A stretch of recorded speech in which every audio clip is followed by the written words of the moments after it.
Good afternoon everyone. नमस्कार आप सब लोगों को। जैसा कि आप लोग जानते हैं, सीएससी मल्टीपल सर्विसेज लेके आता है अपने वीएलएस के लिए। जो हमारे साथ जुड़े हैं विली लेवल एंटरप्रेन्योर्स, उनके लिए नई नई सर्विसेज निकालते हैं ताकि उनका रेवेन्यू बढ़ाया जा सके, उनकी कमीशन बढ़ाया जा सके, उनकी आय बढ़ाई जा सके। तो इस पर्टिकुलर लीग में हमने एक सर्विस लेके आए हैं, जो कि एक नया सर्विस है। वो है म्यूचुअल फंड डिस्ट्रीब्यूशन सर्विस है। अब ये जो सर्विस है विद रिस्पेक्ट टू कि जो म्यूचुअल फंड हमारा एक कंट्री में जो ये इन्वेस्टमेंट्स बढ़ रही हैं म्यूचुअल फंड्स में या दूसरे इन्वेस्टमेंट ऑप्शंस में भी ये हमारे वैल्यूज बढ़ रहे हैं और अमाउंट इंक्रीज हो रहा है और उसके ऊपर एक अच्छे कमीशंस भी दे जाते हैं। तो ये सोच से ये जो म्यूचुअल फंड डिस्ट्रीब्यूशन का एक हमने लाइसेंस लिया है एज ए सीएससी, हमें एक लाइसेंस मिला है और उस लाइसेंस के थ्रू हमें ये ऑथराइज किया गया है कि जो भी म्यूचुअल फंड कंपनीज हैं उनकी जो स्कीम्स हैं, चाहे वो इक्विटी स्कीम्स हो, डेट स्कीम्स हो या जो जितनी भी स्कीम्स हैं उनकी, वो हम खरीद या बेच सकते हैं। उसमें इन्वेस्टमेंट करा सकते हैं सिटीजन्स का। वीएलईज लोग उनको हेल्प कर सकते हैं, नागरिकों को इन्वेस्टमेंट्स के लिए। अगर कोई इन्वेस्टमेंट्स हैं उसकी म्यूचुअल फंड में, उसका अगर वो रिडम्पशन करना चाह रहा है तो रिडम्पशन में भी हम उसकी हेल्प करते हैं। आज की डेट में जो एक फेवरेट मोड ऑफ इन्वेस्टमेंट है वो एसआईपी है, सिस्टमेटिक इन्वेस्टमेंट प्लान है। तो वो पर्टिकुलर ऑप्शन भी हमारे पास अवेलेबल है। अगर कोई सिटीजन बोल रहा है, कस्टमर बोल रहा है, इन्वेस्टर बोल रहा है कि उसको एक साथ इन्वेस्ट करना है, एज ए लमसम इन्वेस्ट करना है, उसको कहीं से फंड्स आए हैं, कहीं से उसकी इनकम हुई है, खेती की है तो उसमें उसको अच्छी इनकम हुई है, उसको एक बार में इन्वेस्टमेंट करना है, लमसम इन्वेस्टमेंट करना है, तो वो ऑप्शन भी अवेलेबल है। कोई एक रेगुलर इनकम वाला इन्वेस्टर है जिसको हर मंथ कुछ सैलरी आता है या कोई एक बिजनेस इनकम होती है, तो हर मंथ कुछ कटाना चाह रहा है और इन्वेस्ट करना चाह रहा है म्यूचुअल फंड में, तो वो भी वो कर सकता है। उसके लिए जो एसआईपी मोड है वो भी अवेलेबल है। और ये जो म्यूचुअल फंड की जो इन्वेस्टमेंट्स हैं वो एक इजी इन्वेस्टमेंट्स हैं, जहाँ पे एक छोटे से स्मॉल प्रोसेस से उसका केवाईसी वेरीफाई करके उसको इन्वेस्टमेंट के लिए अलाउ किया जाता है, कस्टमर ऑन बोर्ड किया जाता है, वो इन्वेस्टमेंट्स कर सकता है। उस इन्वेस्टमेंट को अगर वो उसको जब नीड लगती है या उसका एक कैपिटल एप्रिसिएशन हो जाता है, उसको वो विड्रॉल करना चाह रहा है, तो वैसे ही उसको रिडीम कर सकता है, उसको बेच सकता है और जो अमाउंट मिलता है उसको यूटिलाइज कर सकता है। तो कोई टाइम पार्ट मैनर भी नहीं है। कुछ ही स्कीम्स में जिसमें होता है कि टाइम का एक बॉन्डिंग रहती है कि 3 इयर्स का से पहले आप रिडीम नहीं कर सकते। But generally mutual fund schemes ऐसी हैं कि आप आज इन्वेस्ट कर रहे हो और आपको सपोज करो 15 दिन बाद भी लगता है कि नहीं, मुझे विड्रॉ करना है, मेरे को एक नीड अराइज हो गई है, तो वो भी आप कर सकते हैं। वो सारी चीजें अवेलेबल है हमारे सीएससी म्यूचुअल फंड का जो पोर्टल है वो अवेलेबल है। अभी इस पर्टिकुलर थिंग में जाने के लिए एक हम प्रेजेंटेशन आप लोगों के साथ शो करेंगे और उसके बाद हम क्वेश्चन आंसर सेशंस पे भी जाएंगे। ये जो पर्टिकुलर हमने सेशन रखा है वो एक ओपन हाउस सेशन है, जिसमें आप सब लोग कुछ क्वेरीज पूछ सकते हैं। आपको कुछ क्वेरी आप चैट में अपनी क्वेरीज लिख सकते हैं। ये प्रेजेंटेशन होने के बाद हम एक एक करके वो सारी क्वेरीज लेंगे और आपकी जितनी भी क्वेरीज हैं उसको आंसर करने का हम ट्राई करेंगे। तो चलते हैं हम अपने पहले पड़ाव पे, जिसमें हम म्यूचुअल फंड डिस्ट्रीब्यूशन के रिगार्डिंग हम बताना चाह रहे हैं। तो जैसे कि मैंने बोला कि हमें एक लाइसेंस मिला है जो हमें एमफी ने, एसोसिएशन ऑफ म्यूचुअल फंड्स, एक एसोसिएशन है जो लाइसेंस देती है कि हाँ आप म्यूचुअल फंड डिस्ट्रीब्यूशन कर सकते हैं। तो उसके अंडर हम रजिस्टर हैं और हमें उसमें एक कोड दिया गया है और उसके बेसिस पे ही हमने म्यूचुअल फंड डिस्ट्रीब्यूशन स्टार्ट किया है। Next slide. अब अपॉर्चुनिटीज क्या है हमारी, देखिए म्यूचुअल फंड का जो सर्विस है वीएलएस के लिए मल्टीपल अपॉर्चुनिटीज लेके आता है। अगर हम अपॉर्चुनिटीज की बात करें, जो सर्विसेज ऑलरेडी ऑफर कर रहा है वो कस्टमर को, वो आज की डेट में चाहे इलेक्ट्रिसिटी बिल है, वाटर बिल है, या पेंशन हैं, इंश्योरेंस हैं, या अलग अलग फाइनेंशियल सर्विसेज भी वो प्रोवाइड कर रहा है। तो ऐसे ही एक एडिशनल ऑफ सर्विस है, म्यूचुअल फंड डिस्ट्रीब्यूशन सर्विस है। तो जिसके बेसिस पे वो अपने कस्टमर को एंगेज रख सकता है। उस कस्टमर को वॉक इन करवा सकता है, उस कस्टमर को के साथ मल्टीपल और बिजनेसेस भी कर सकता है और सर्विसेज भी प्रोवाइड कर सकता है, जिससे उसकी कमीशन बढ़ेगी। तो ये एड ऑन है जो ऑलरेडी वीएलईज हमारे सर्विसेज दे रहे हैं दूसरे दूसरे पर्टिकुलर थिंग्स में। तो एक म्यूचुअल फंड भी एक ऐसा डिस्ट्रीब्यूशन चैनल है, एक ऐसा सर्विस है जिसमें वो एक सर्विस कस्टमर को दे सकता है और इन्वेस्टमेंट के लिए उसको एक अच्छे ऑप्शंस प्रोवाइड कर सकता है।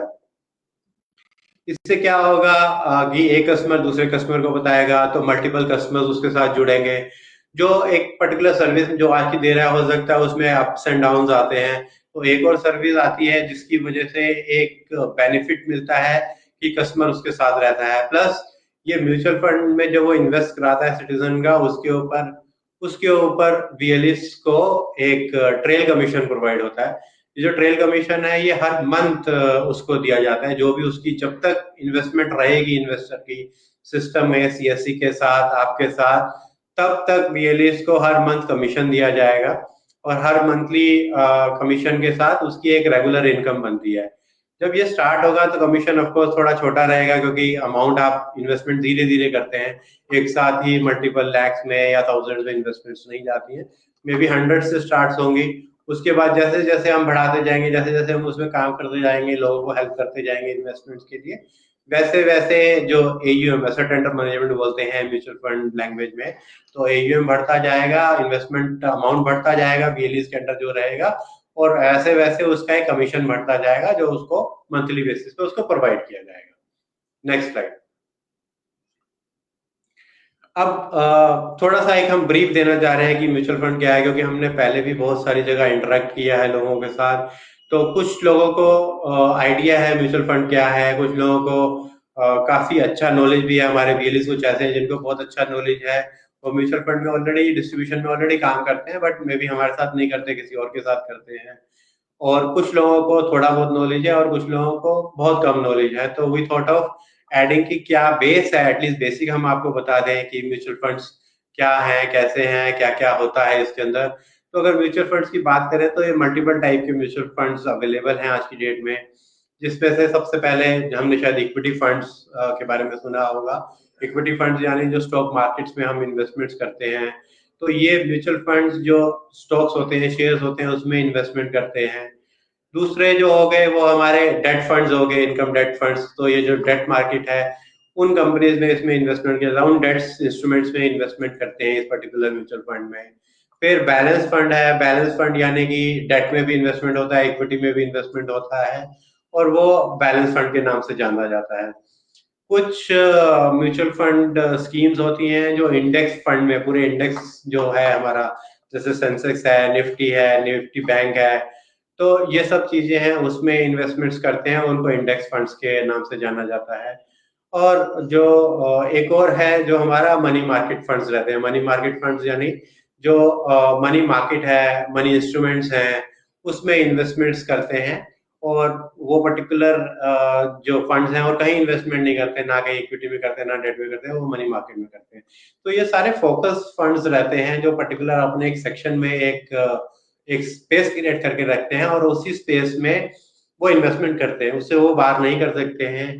क्योंकि एवरी जितना भी म्यूचुअल फंड कंपनीज हैं, जितनी भी कंपनीज हैं, वो सेबी के थ्रू, सिक्योरिटी और एक्सचेंज बोर्ड ऑफ इंडिया जो है, जो एक रेगुलेटर है, उसके अंडर आती हैं, और उनका एक रिगरस उनका एक ऑडिट होता है, उनकी एक इंस्पेक्शन होती है, मॉनिटरिंग होती है, जो रेगुलेटर सेबी रेगुलेटर इनके ऊपर मॉनिटरिंग करता है।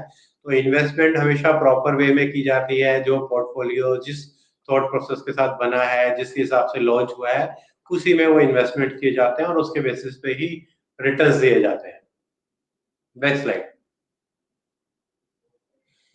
अब अगर हम म्यूचुअल फंड प्लान्स के बारे में बात करें तो एक मेजर 3 टाइप के प्लान्स होते हैं हमारे यहाँ पे।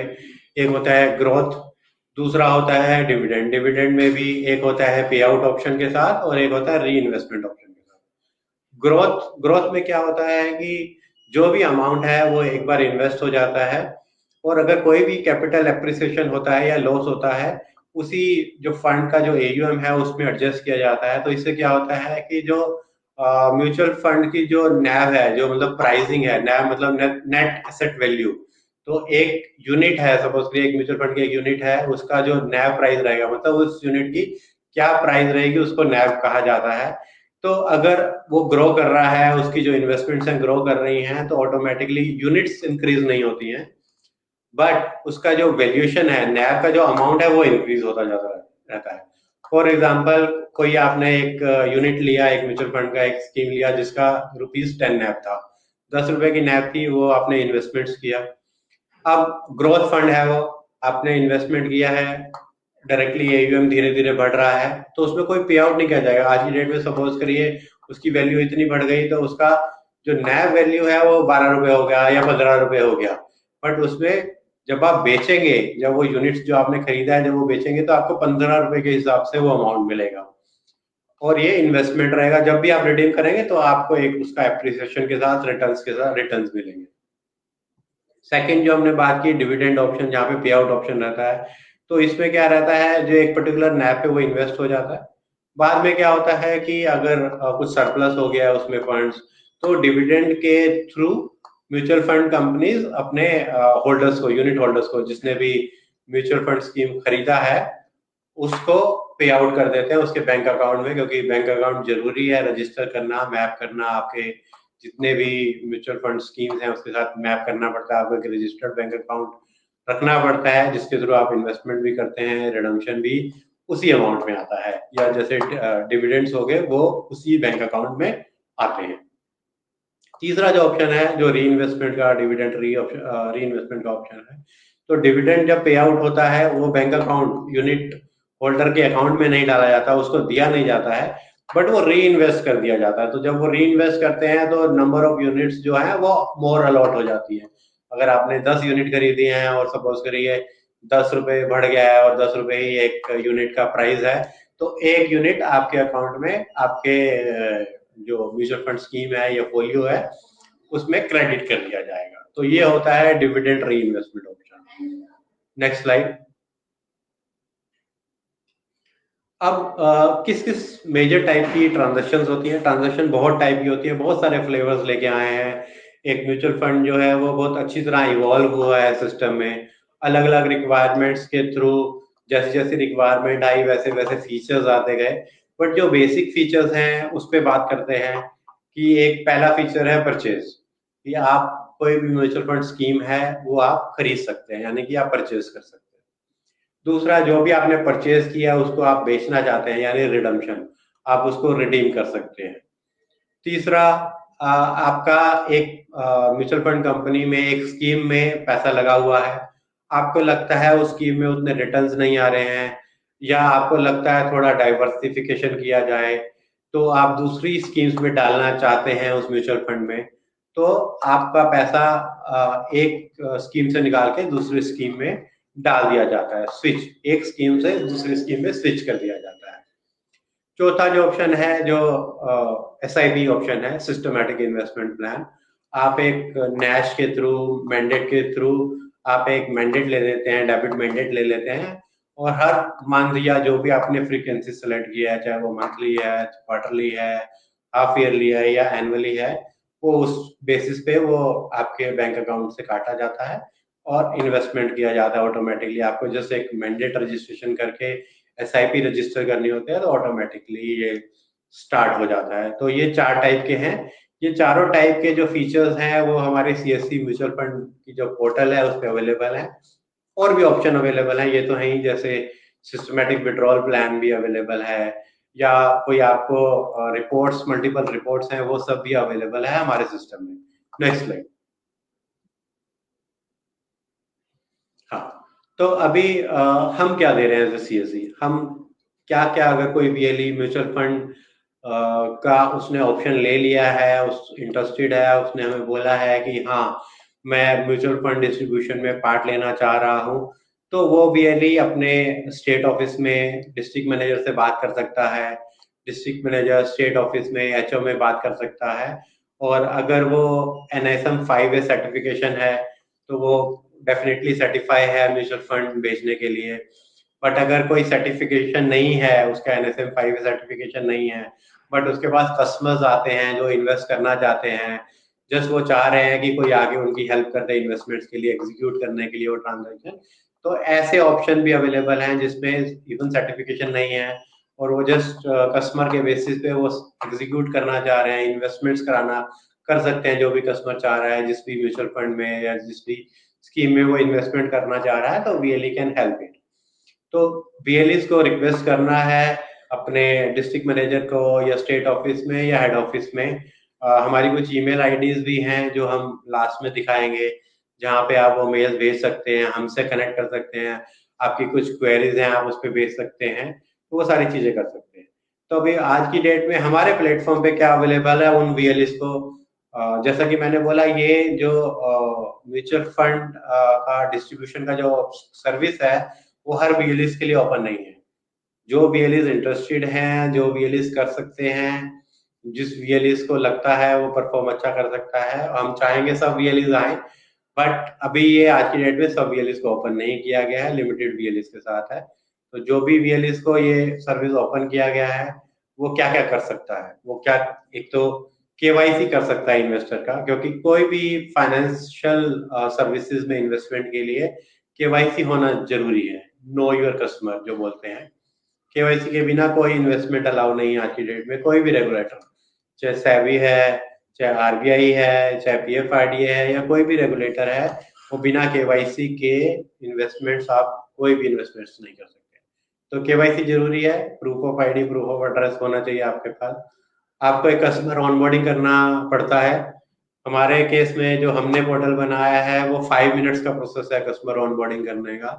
वो आप नॉमिनल डिटेल्स डालना होता है, बैंक प्रूफ देना होता है, और आपका फोटो सिग्नेचर लगता है और आपका केवाईसी हो जाता है, और फुली पेपरलेस प्रोसेस है। इसमें ऐसा नहीं है कि आपको जाके कहीं फिजिकल फॉर्म सबमिट करना है, वो चेक होगा, ऑथराइज होगा, और उसके बाद ही आपको कस्टमर ऑनबोर्ड किया जाएगा। सब पेपरलेस है, ऑनलाइन प्रोसेस है।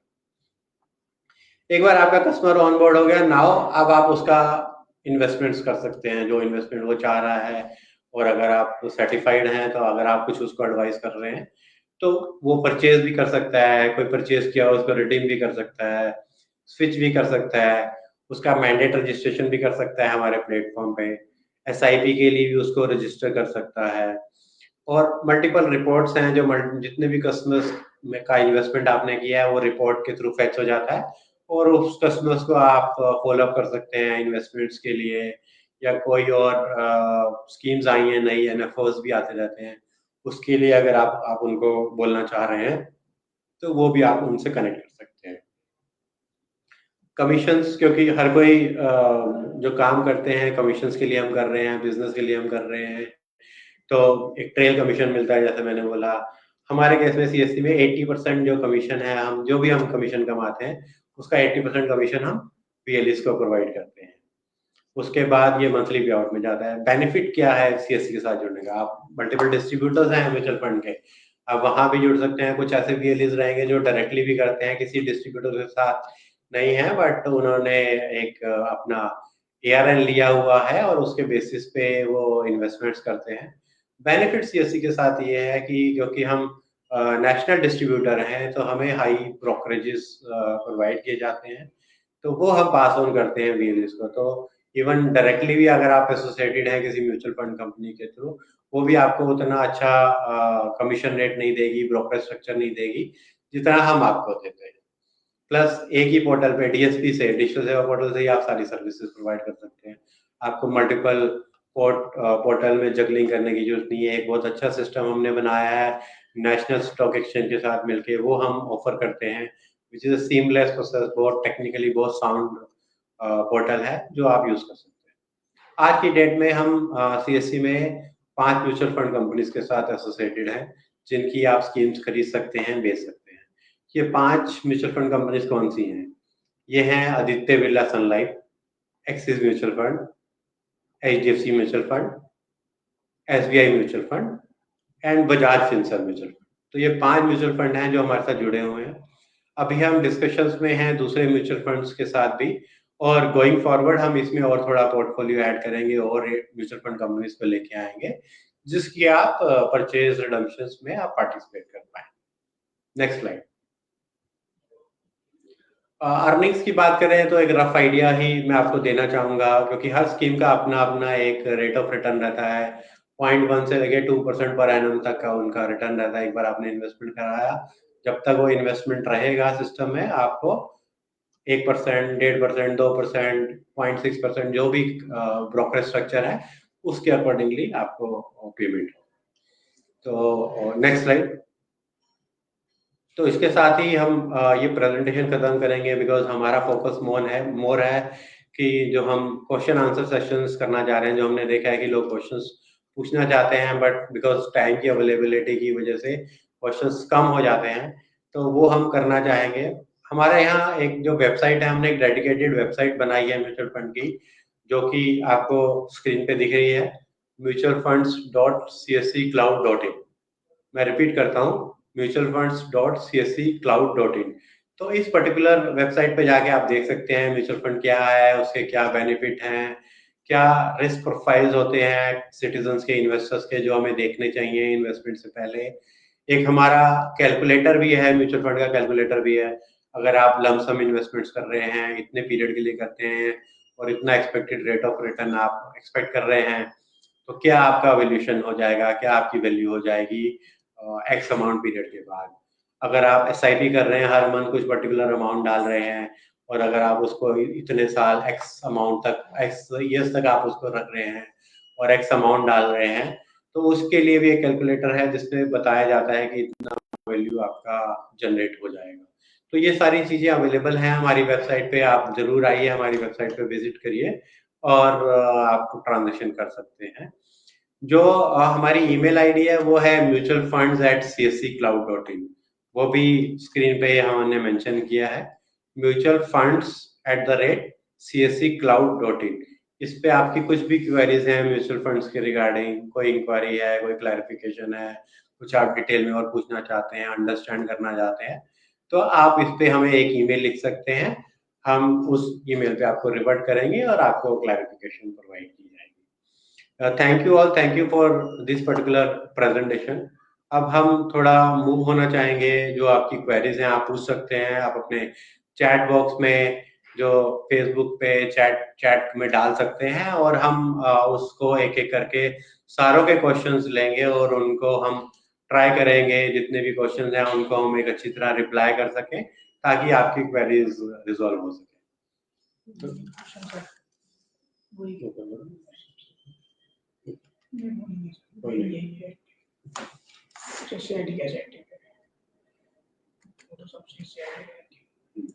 तो जैसा कि हमने बोला कि आप यहाँ पे हमें बहुत सारी क्वेरीज आई हैं कि हम सीएससी आईडी हमारी इतनी ये है, बट हम काम नहीं कर पा रहे हैं म्यूचुअल फंड में। तो हम बताना चाहेंगे, जैसा कि हमने प्रेजेंटेशन में भी बताया, कि ये सर्विस सब किसी के लिए अवेलेबल नहीं है।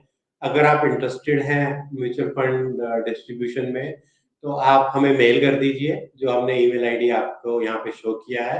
आप अपना कुछ डिटेल दीजिए, सीएससी आईडी दीजिए, अपना फोन नंबर दे दीजिए, ईमेल आईडी दे दीजिए, अपना स्टेट बता दीजिए। उस डिटेल के साथ आप हमें भेज दीजिए, हम उसको एक्टिवेट कराएंगे। प्लस आप अपने जो डिस्ट्रिक्ट मैनेजर्स हैं उनसे भी बात कर सकते हैं, और उनको भी रिक्वेस्ट कर सकते हैं। आप आपके जो स्पोक्स हैं उनसे भी बात कर सकते हैं, जिनसे आप रेगुलर टच में रहते हैं स्टेट ऑफिस में, उनसे भी बात कर सकते हैं। तो वो भी हमें रिक्वेस्ट फॉरवर्ड करेंगे और हम आपका सर्विस एक्टिवेट कर देंगे हमारे सिस्टम।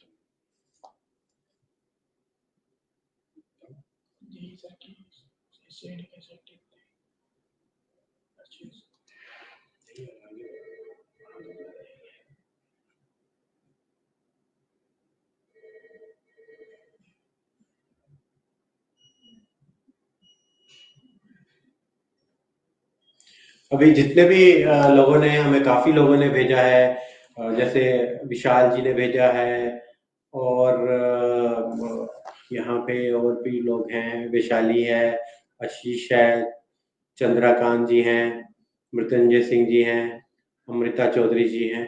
तो हम जैसा कि हमने बताया, आप एक रिक्वेस्ट भेजिए हमें, अगर आपकी सर्विस एक्टिवेट नहीं है और आपकी सीएससी आईडी आप एक्टिवेट कराना चाहते हैं और आप इन्वेस्टमेंट्स के लिए जाना चाह रहे हैं, ये एज ए कमीशन एक बहुत अच्छा इनकम जनरेट करता है।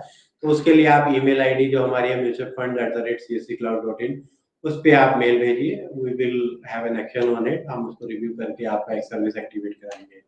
कुछ ऐसे लोग भी होंगे जो उनका ऑलरेडी सर्विस एक्टिवेट किया गया होगा, क्योंकि हम काफी सारे स्टेट्स ने हमें ये दिया है कि हमारे पर्टिकुलर वीएलईज को एक्टिवेट किया जाए। उन्होंने वीएलई आईडीज के साथ हमें भेजा था, हमने वो वीएलई आईडीज भी एक्टिवेट कर दी हैं। अगर आपका उसमें आईडी है और समहाउ आप उस पे आपको मिल नहीं रहा है और वो अलाउ नहीं कर रहा है, तो हम रिक्वेस्ट करेंगे कि जैसा कि आप हर सर्विस में करते हैं, नई सर्विस में करते हैं डीएसपी में, जो जब आप लॉगिन करते हैं, राइट हैंड साइड में जो एक ग्रीन कलर का बटन रहता है रिफ्रेश का, आप उसको क्लिक करिए ताकि वो रिफ्रेश हो और आपको म्यूचुअल फंड का एक ऑप्शन दिखना स्टार्ट हो जाए। आप अपना हिस्ट्री और ब्राउजर भी क्लियर कर सकते हैं, कैशे भी क्लियर कर सकते हैं, जिसके बेसिस पे वो आपको म्यूचुअल फंड का जो ऑप्शन है दिखना स्टार्ट हो जाएगा और उस पर क्लिक करिए। हमारी जो वेबसाइट है, आप डायरेक्टली उस वेबसाइट पे भी जा सकते हैं, आपको डीएसपी के जाने की जरूरत नहीं है, आप डायरेक्टली वेबसाइट पे भी जा सकते हैं। वहाँ पे वीएलई लॉगिन करना पड़ेगा, वीएलई लॉगिन का ऑप्शन है, लॉगिन के बाद ही आपका आगे प्रोसेस बढ़ेगा। क्वेश्चन है सर, एनआईएसएम कंपलसरी है? हाँ, तो देखिए, जो एनआईएसएम है, एनआईएसएम 5A सर्टिफिकेशन होता है म्यूचुअल फंड के लिए। अगर आप एडवाइजरी में जाना चाह रहे हैं, म्यूचुअल फंड एडवाइजरी में जाना चाह रहे हैं, म्यूचुअल फंड स्कीम में आप जाना चाह रहे हैं, कोई सिटीजन आता है, वो आपसे पूछता है भाई मैं लार्ज कैप में इन्वेस्टमेंट करूं, स्मॉल कैप में करूं, मिड कैप में करूं, बैलेंस फंड में करूं या डेट फंड्स में करूं, या और भी हाइब्रिड हैं, फ्लेक्सी स्कीम्स हैं, किस में करूं? अगर आप उस टाइप की एडवाइजरी में जाना चाह रहे हैं तो यस, एनएसएम 5 सर्टिफिकेशन मैंडेटरी है, वो जरूरी है, क्योंकि ये एक ऐसा सर्टिफिकेशन है जो कि आपको एक इंसाइट देता है, इंफॉर्मेशन देता है म्यूचुअल फंड इंडस्ट्री के बारे में, किस टाइप की स्कीम्स होते हैं, क्या रिस्क प्रोफाइलिंग आपको करनी चाहिए, कैसे कैसे लोगों को कैसे कैसा इन्वेस्टमेंट करना चाहिए। फॉर एग्जाम्पल, अगर किसी का एज ज़्यादा है, 60 साल का कोई एज है, तो उसको इक्विटीज में नहीं इन्वेस्टमेंट कराना चाहिए। कोई यंग है तो इक्विटीज में ज़्यादा इन्वेस्ट करे तो उसके लिए ज़्यादा प्रॉफिटेबल होता है, रिटर्न ज़्यादा मिलते हैं। तो ये सारी चीज़ें हैं जो हमें सीखने को मिलता है, जो हमें एनएसएम 5 सर्टिफिकेशन सिखाता है। तो अगर आप एडवाइजरी में जाना चाह रहे हैं तो यस, एनएसएम 5 सर्टिफिकेशन जरूरी है। वो एनएसएम की वेबसाइट पे जाके आप उसमें एनरोल हो सकते हैं। उसमें एक फीस रहती है, 1500 रुपए की फीस रहती है, वो आप देके उसमें एनरोल हो जाते हैं। आपको स्टडी मटेरियल मिल जाता है, आप उसको पढ़ के आप एक ऑनलाइन एग्जाम दे देते हैं। तो this is for the advisory part. जो लोग एडवाइजरी में नहीं है, जो लोगों के पास ऐसे इन्वेस्टर्स ही हैं जो लोग बोलते हैं कि भाई मेरा इन्वेस्टमेंट करो एसबीआई में करो, कॉन्ट्रा फंड में कर लो, या मेरा एक्सिस में कर दो, एक्सिस ब्लू चिप में कर दो। तो अगर इस टाइप के भी इन्वेस्टर्स अगर आपके पास आते हैं तो आपको जस्ट एक एग्जीक्यूशन की तरह काम करते हैं, जो बोला गया आपने एग्जीक्यूट कर दिया, तो वो भी आप कर सकते हैं। वो भी हमारी वेबसाइट पे एग्जीक्यूशन मोड भी अवेलेबल है। तो जब अगर आप सर्टिफाइड हैं तो आपको एआरएन मिलता है, एमफी रजिस्ट्रेशन नंबर मिलता है, प्लस एक यूआईएन भी मिलता है, एम्प्लॉय यूनिक आइडेंटिफिकेशन नंबर। ये दोनों नंबर आपको इशू करके देते हैं। तो अगर आप सर्टिफाइड हैं तो जब भी आप हमें रिक्वेस्ट भेज रहे हैं रजिस्ट्रेशन के लिए, तो वो रजिस्ट्रेशन के लिए रिक्वेस्ट भेज रहे हैं तो आप अपना ये लिखिए कि मैं एनएसएम 5 सर्टिफाइड हूँ, मेरा एमसी नंबर ये है, एआरएन नंबर ये है, मेरा यूआईएन नंबर ये है। तो क्या करेंगे, जब भी हम आपको अलाउ करेंगे सर्विस के लिए तो आपका नंबर हम इनबिल्ड करके रखेंगे, ताकि जो भी इन्वेस्टमेंट्स होगा वो आपके एआरएन, आपके यूआईएन के अगेंस्ट हमेशा दिखेगा, चाहे आप हमारे साथ हैं या नहीं है, वो इन्वेस्टमेंट्स आपके अगेंस्ट दिखते रहेंगे। तो यस, सर्टिफिकेशन करेंगे तो आपके लिए बहुत अच्छा है, you will try and get to understand, और एक बहुत अच्छा बिजनेस अपॉर्चुनिटी है। तो अगर जैसे कि आप इंश्योरेंस के लिए में रैप करते हैं, इंश्योरेंस में अच्छे कमीशन आते हैं, आप लोगों को ऑलरेडी आप सीएससी के साथ करते होंगे या कहीं और भी करते होंगे, तो आपको एक अच्छा ही कमीशन आता है उसके साथ। तो सेम वे इसमें भी एक एनएसएम में भी, म्यूचुअल फंड डिस्ट्रीब्यूशन में भी आपको एक बहुत अच्छा कमीशन आता है। तो आप ये इन्वेस्टमेंट्स करिए, और एक आपको नॉलेज भी होता है, आप अपनी इन्वेस्टमेंट भी करा सकते हैं, अपने relatives, families, as well as जो आपके इन्वेस्टर्स जो वॉक इन हो रहे हैं आपके जो शॉप पे आ रहे हैं, आपके सेंटर्स में जो आ रहे हैं, आप उनको भी ये पर्टिकुलर सर्विस ऑफर कर सकते हैं। सर गौरव शर्मा जी का एक क्वेश्चन है, सर कमीशन हर महीने मिलेगा एसआईपी में वेली को? हाँ जी गौरव जी, ये बिल्कुल सही बात है कि आपको हर महीने कमीशन मिलता है। आपका जो एसआईपी है, जैसे जैसे इन्वेस्टमेंट अमाउंट बढ़ता रहता है वैसे वैसे आपका कमीशन भी ग्रो करता है।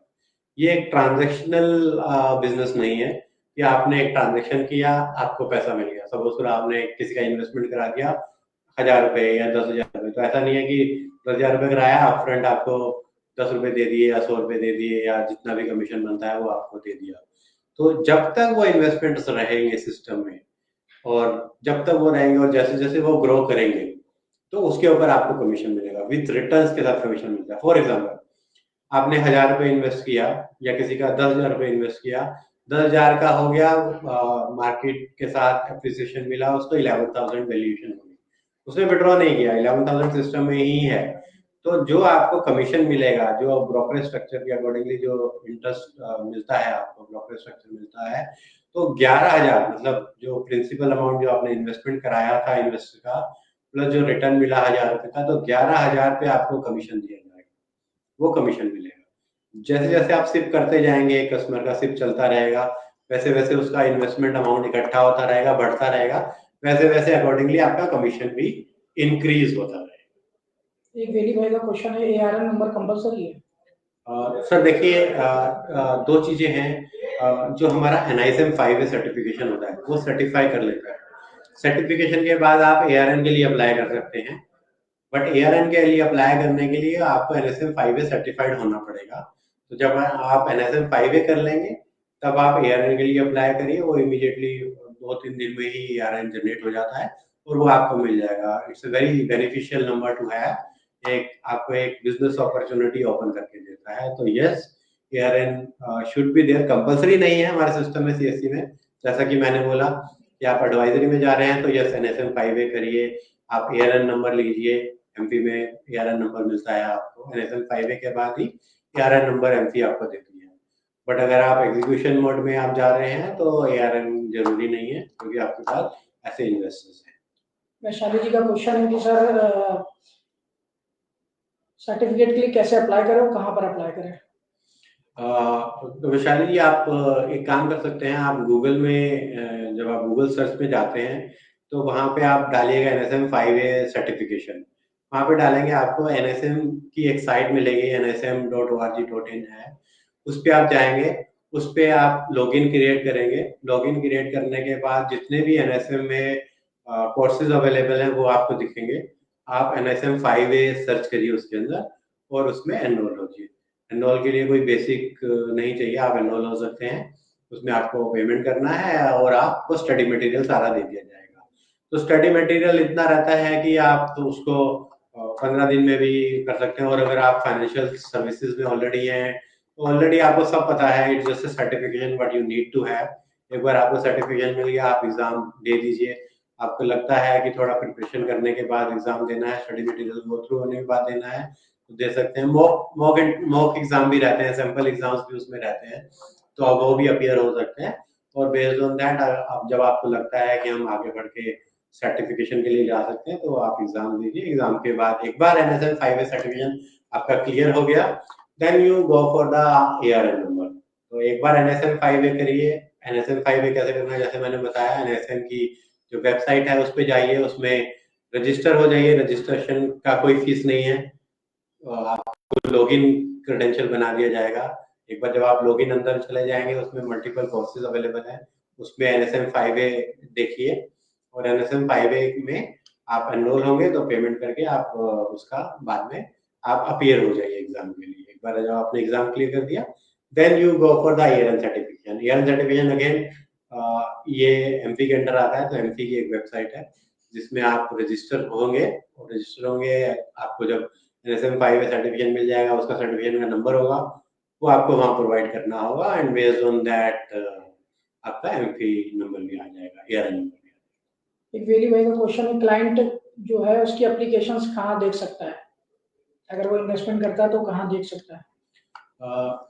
देखिए, इसमें क्या है कि एप्लीकेशन जो भी आपने इन्वेस्टमेंट्स किया है, जब भी आप इन्वेस्टमेंट्स करते हैं, जब उसके अमाउंट से उसके बैंक अकाउंट से डेबिट हो जाता है, इन्वेस्टमेंट्स के लिए चला जाता है, तो जब इन्वेस्टमेंट्स के लिए चला जाता है तो हमेशा हर स्टेज पे उसको एक एसएमएस दिया जाता है, एक ईमेल दिया जाता है। वो ईमेल दिया जाता है कि उसका इन्वेस्टमेंट हो गया है, उसको एसएमएस भी आता है कि आपने amount so and so amount invest किया था, आपने ₹1,00,000 इन्वेस्ट किया था, आपने ₹50,000 इन्वेस्ट किया था, तो ये जब इन्वेस्टमेंट किया था तो आपका इन्वेस्ट हो गया, ये आपको यूनिट्स क्रेडिट हो गया। वो तो आपको रहता ही रहता है ये चीज़ अवेलेबल। बट अगर आपको ऐसा लगता है कि नहीं मेरे को जाके बैलेंस देखना है, अवेलेबल देखना है, तो उसके लिए भी वेबसाइट है, आप उस म्यूचुअल फंड कंपनी की वेबसाइट पे जाके वो देख सकते हैं, वहाँ से आप स्टेटमेंट डाउनलोड कर सकते हैं। और आप हमें भी अगर मेल भेजेंगे तो we will also give you the details कि आपका म्यूचुअल फंड्स का कैसा है, वो आपको हम भी आपको डिटेल प्रोवाइड कर देंगे। रोहित जी का क्वेश्चन है कि सर कमीशन स्ट्रक्चर कितना, कमीशन कितना मिलेगा? देखिए, कमीशन जैसे मैंने बोला, कमीशन रेंज करता है, हर स्कीम के ऊपर डिपेंड करता है। हर म्यूचुअल फंड कंपनी का हर स्कीम के अकॉर्डिंगली कमीशन स्ट्रक्चर रहता है। तो वो एक अलग-अलग स्ट्रक्चर रहता है, किसी स्कीम में 0.5% मिलता है, 0.5%, किसी में 1%, किसी में 0.75%, किसी में 0.8%, किसी में 1.3%। तो ऐसे मल्टीपल कमीशन स्ट्रक्चर है जो कि अवेलेबल है। आपको अगर चाहिए तो आप हमें मेल भेज दीजिएगा, जो म्यूचुअल फंड की जो हमने ईमेल आईडी दी है, हम आपको कमीशन स्ट्रक्चर आपको भेज देंगे। तो आप जितने भी हमारी एएमसीज हैं उसकी कमीशन स्ट्रक्चर हम आपको दे देंगे, या इस पर्टिकुलर म्यूचुअल फंड कंपनी का आपको इन्वेस्टमेंट स्ट्रक्चर चाहिए, ब्रोकरेज स्ट्रक्चर चाहिए, कमीशन स्ट्रक्चर चाहिए, तो वो भी हम आपको दे देंगे जिस जिसका आपको चाहिए। ऑलमोस्ट सर क्वेश्चन ये है कि मेरी सीएससी आईडी एक्टिव नहीं, वो एक्टिव कैसे होगी? कुछ लोग हम लोगों को चैट बॉक्स पे भी डिटेल शेयर कर रहे हैं, हम्म, तो उनको ये जानना है कि हमारी सीएससी आईडी एक्टिव कैसे होगी। हम्म। तो जैसा हमने बताया कि आप जाइए, हमारी ईमेल आईडी हमें लिखिए, ईमेल आईडी म्यूचुअल फंड, मैं दोबारा रिपीट करता हूँ जो हमारी ईमेल आईडी है, mutual funds @, csccloud.in, mutual funds @csccloud.in। ये एक हमारी ईमेल आईडी है, इस पे आप ईमेल लिख दीजिए, डिटेल्स दे दीजिए अपनी, सीएससी आईडी, आपका नाम, आपका स्टेट, आपका डिस्ट्रिक्ट, अगर आप आपका फ़ोन नंबर, आपका ईमेल आईडी, और ये रिकॉर्डिंग भी रहेगा, आप उस पर दोबारा रेफर भी कर सकते हैं जो मैं चीज़ें मांग रहा हूँ। आपका सीएससी आईडी, आपका नाम, आपका स्टेट, आपका डिस्ट्रिक्ट, आपका फ़ोन नंबर, आपका ईमेल आईडी, अगर आप एनएसएन सर्टिफाइड 5A हैं तो वो बताइए, अगर आपके पास ईआरएन है तो ईआरएन नंबर, यूआईएन नंबर दीजिए हमें, तो हम आपको अपने सिस्टम में एनरोल कर लेंगे ताकि आप कर सकें। एक और क्वेश्चन जो मुझे दिख रहा है कि केवाईसी के रिगार्डिंग है कि केवाईसी सिटीजन्स की कैसे की जाए। तो केवाईसी के लिए एक पेपरलेस प्रोसेस है बिल्कुल, उसमें ऐसा नहीं है कि आपको किसी के सेंटर जाना है, सेंटर्स में भी जा सकते हैं, आपको फिजिकल जहाँ मूवमेंट करना है तो कर सकते हैं। बट इन्वेस्टर्स अगर बीएलई सेंटर पे आया हुआ है तो इन्वेस्टर बीएलई के साथ बैठ के ही वो केवाईसी कर सकता है। केवाईसी आपका ऑनलाइन आधार के थ्रू भी केवाईसी होता है, और ऑफलाइन आधार एक्सएमएल के थ्रू भी होता है, और वीडियो केवाईसी भी है। तो इन तीनों मोड्स में किसी भी मोड में आप अडॉप्ट कर सकते हैं, ऑप्ट कर सकते हैं, और आपका इंस्टेंट केवाईसी हो जाता है। जैसे ही आप सेलेक्ट करते हैं, ऑनलाइन आधार करते हैं, तो आपको जैसे कि आधार में ओटीपीज आते हैं ऑथेंटिकेशन के लिए, आपका एक लाइव फोटो लिया जाता है आईज ब्लिंकिंग के साथ, लाइव एनवायरनमेंट के साथ, और आपका केवाईसी हो जाता है। आपका पैन आधार तो सिस्टम में रहता ही है क्योंकि वो मैंडेटरी है पैन होना, किसी भी फाइनेंशियल इन्वेस्टमेंट्स के लिए आपका पैन मैंडेटरी है। तो यहाँ पे भी आपको पैन देना होगा, और पैन के बाद ही आप उसमें इन्वेस्टमेंट्स कर सकते हैं। तो ये केवाईसी एक वेरी सीमलेस प्रोसेस है, बहुत सिंपल प्रोसेस है, बहुत जल्दी हो जाता है। दूसरा, हम एक और क्वेश्चन देख रहे हैं with respect to the mandate registration. देखिए, मैंडेट रजिस्ट्रेशन जो होता है, यानी कि आप एक मैंडेट देते हैं सिस्टम में कि हाँ, मेरा बैंक अकाउंट आप इतने अमाउंट तक मैं अलाउ करता हूँ अपने बैंक को डेबिट करने के लिए। ये सिर्फ अमाउंट नहीं है, ये इन्वेस्टमेंट अमाउंट नहीं है कि इतना ही आपने इन्वेस्टमेंट कर रहे हैं, ये आप ऑथराइज कर रहे हैं, आप डेबिट नहीं कर रहे हैं, आप जस्ट ऑथराइज कर रहे हैं कि हाँ, अगर कल को कोई इंस्ट्रक्शन आता है तो इतना अमाउंट मेरे अकाउंट से वो डेबिट हो सकता है।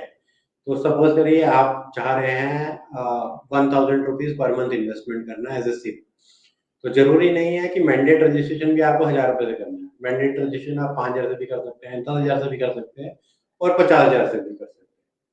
बट तो मैंडेट रजिस्ट्रेशन 10,000 से भी हो जाएगा, 20,000 से भी हो जाएगा।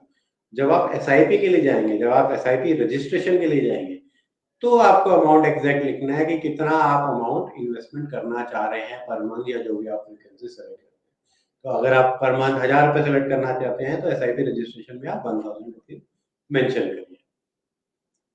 और मैंडेट रजिस्ट्रेशन भी दो तरीके से होता है हमारे यहाँ पे। मैंडेट रजिस्ट्रेशन होता है एक फिजिकल मैंडेट, एक होता है ई मैंडेट। फिजिकल मैंडेट जैसे कि नाम से ही पता चलता है कि जो भी मैंडेट भरूंगा उसका मुझे प्रिंट लेना होगा, उसका साइन करना होगा इन्वेस्टर को, और वो मुझे भेजना होगा। या तो सीएससी भेजेंगे, या आप जो ब्रांचेस हैं कैम्स के, फिनटेक की ब्रांचेस, या वो म्यूचुअल फंड की ब्रांच में आप भेज सकते हैं, तो वहां पे वो आपको मैंडेट रजिस्ट्रेशन कर लेंगे। ये तो हो गया पेपर वाला प्रोसेस, जो कि एक टाइम कंज्यूमिंग प्रोसेस है और उसमें कॉस्ट भी इन्वॉल्व है। बिकॉज आप करते हैं, फिर प्रिंट लेते हैं, प्रिंट लेके आप साइन कराएंगे, फिर आप उसको कोरियर करेंगे, वो कोरियर चार्जेस भी लगते हैं। तो उसके लिए ये सब अवॉइड करने के लिए, और ये टाइम कंज्यूमिंग भी है क्योंकि आज आपने प्रिंट किया, आपने भेजा, कोरियर 1-2 दिन लेगा, पहुंचेगा, वहां वो चेक करेंगे, प्रोसेस करेंगे, वहां पे उनको कुछ एनोमलीज मिल गई, कुछ कमियां मिल गई, they will revert back to the investor. वो भेजेंगे इंफॉर्मेशन की भैया ये प्रॉब्लम है। तो उससे अच्छा एक जो ई मैंडेट का फैसिलिटी है, जो पेपरलेस है और जो इंस्टेंट होता है, इमीडिएटली होता है, वो उसमें आपको कहीं आना नहीं पड़ता, कहीं जाना नहीं पड़ता, इन्वेस्टमेंट सीधे सीधे आपको पता चलता है। और वो ई मैंडेट भी आधार के थ्रू आप कर सकते हैं, या आपके पास नेट बैंकिंग क्रेडेंशियल है तो ऑनलाइन के थ्रू भी आप कर सकते हैं। आपके पास डेबिट कार्ड है तो उसके साथ भी आप ई मैंडेट रजिस्ट्रेशन कर सकते हैं। तो ये सारे ऑप्शंस अवेलेबल हैं। तो मैं आपको सजेस्ट यही करूंगा कि आप फिजिकल मैंडेट की जगह आप ई मैंडेट करिए, और ई मैंडेट के थ्रू आप इंस्टेंट आपका मैंडेट रजिस्ट्रेशन हो जाएगा, और इंस्टेंट मैंडेट रजिस्ट्रेशन के बाद आप इमीडिएटली एसआईपी भी रजिस्टर कर पाएंगे। तो वो सारी चीजें अवॉइड हो जाएंगी, और सीमलेस प्रोसेस के थ्रू आपका एक एसआईपी क्रिएट हो जाएगा, आपका एक मैंडेट क्रिएट। सर जया जी का क्वेश्चन है कि एग्जाम देना जरूरी है म्यूचुअल फंड में इन्वेस्ट करने के लिए? एग्जाम देना, जैसा हमने बात किया, एग्जाम देना जरूरी नहीं है। अगर आप एग्जीक्यूशन मोड में जा रहे हैं, जस्ट आपको किसी को एडवाइस नहीं करना है, आपके पास लोग आ रहे हैं, आप बता रहे हैं और इस स्कीम में हम इन्वेस्टमेंट करना चाहते हैं, और इस म्यूचुअल फंड में आप इन्वेस्टमेंट करना चाह रहे हैं, तो एग्जाम देना जरूरी नहीं है एग्जीक्यूशन में। बट जो भी लोग हमारे से ये सर्विस ले रहे हैं, जो भी रजिस्टर हो रहे हैं वीएलई, उनके लिए यही है कि आपको कुछ ट्रांजेक्शन करना है, सिस्टम में रहने के लिए इन्वेस्टमेंट्स करना है। अगर आप नहीं करेंगे तो हम रिव्यू करेंगे आपका कि आपने हमारे से सर्विस ले तो लिया है, because service free of cost है, उसमें कोई चार्जेस नहीं है, बट ले तो लिया, बट आप उस पर ट्रांजेक्शन नहीं कर रहे हैं, then again we need to revert back. तो वो सर्विस हम फिर कंटिन्यू नहीं कर पाएंगे। तो हम जो भी वीएलई भाई इंटरेस्टेड है हमारे साथ, वीएलई भाई और बहन इंटरेस्टेड हैं, तो हम उनका सर्विस एक्टिवेट कर देंगे based on their request. But जो इन्वेस्टमेंट्स हैं वो प्रॉपर एडवाइस के साथ होना चाहिए, और इन्वेस्टमेंट्स होना चाहिए। अगर इन्वेस्टमेंट्स नहीं हो रहा है तो हमारे को थोड़ा उसमें और चेक करना पड़ेगा कि क्यों नहीं हो रहा है। एक वेली भाई का क्वेश्चन है, ई मैंडेट फेल हो गया तो पेनल्टी लगता है? नहीं जी, ई मैंडेट फेल होने पे कोई पेनल्टी नहीं लगता है। मैंडेट रजिस्ट्रेशन, जैसा मैंने बोला, ई मैंडेट इंस्टेंट होता है, उस पर कोई पेनल्टी नहीं लगता, कोई पेनल्टी। और एक वेली भाई का क्वेश्चन है, पुराना इन्वेस्टमेंट ट्रैक कर सकते हैं?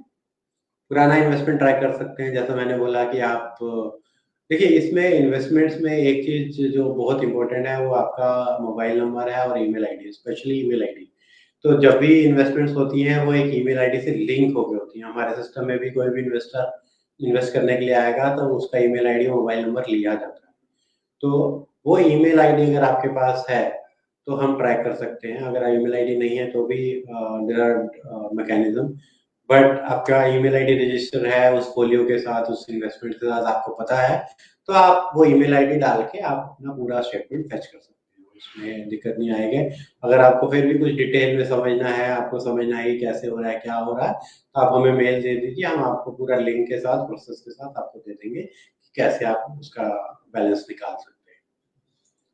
एक वेली भाई का क्वेश्चन है, पैन कार्ड मैंडेट है, पैन कार्ड जरूरी है? पैन कार्ड जरूरी है सर, इन्वेस्टमेंट्स के लिए जरूरी है।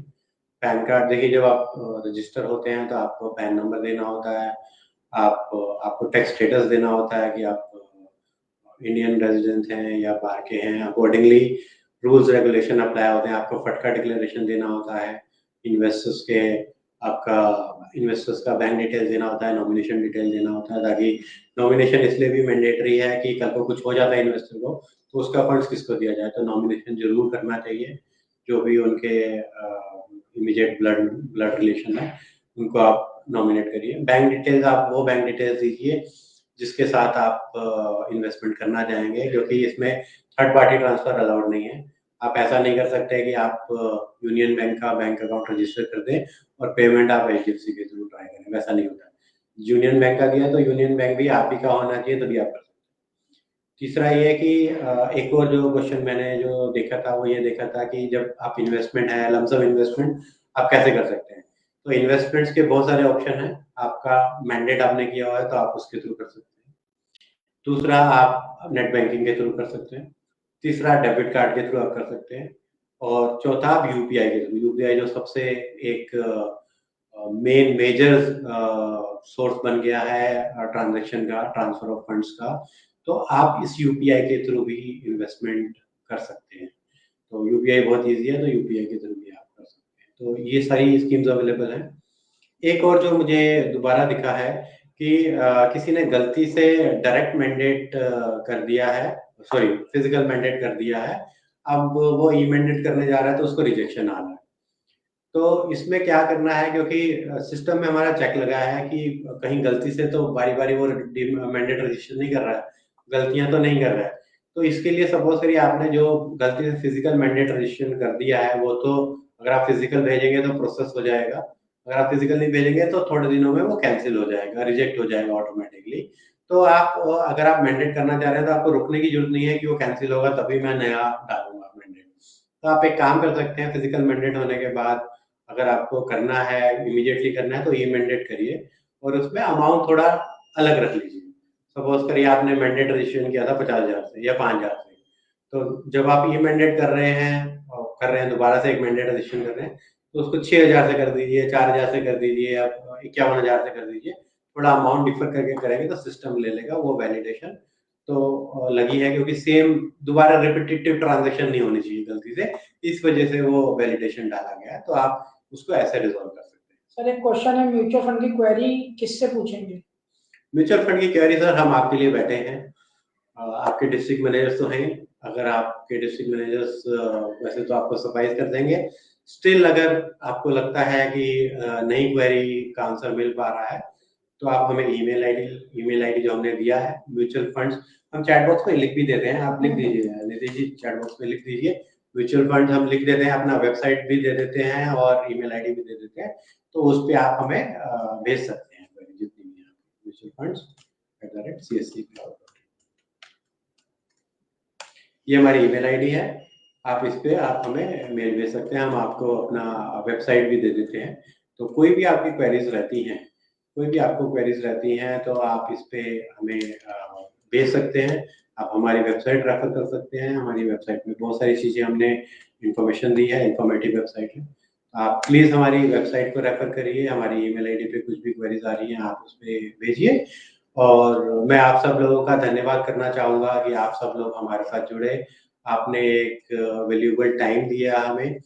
आप सब लोगों के जुड़ने का धन्यवाद। कुछ भी क्वेरीज हैं आप हमें ईमेल लिखिए, आप हमारी वेबसाइट पे जाइए, आप हमसे कनेक्ट में रहिए।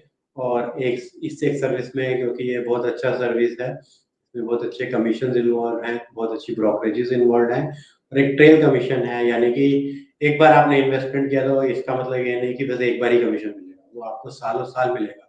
जब तक वो इन्वेस्टमेंट सिस्टम में रहेगा तब तक आपको वो कमीशन मिलेगा, चाहे वो इन्वेस्टमेंट 1 साल रहे, 2 साल रहे या 3 साल रहे, वो तब तक रहेगा जब तक इन्वेस्टमेंट सिस्टम में रहेगा। तो मेरी तरफ से थैंक यू, धन्यवाद आप सब लोगों का जुड़ने का।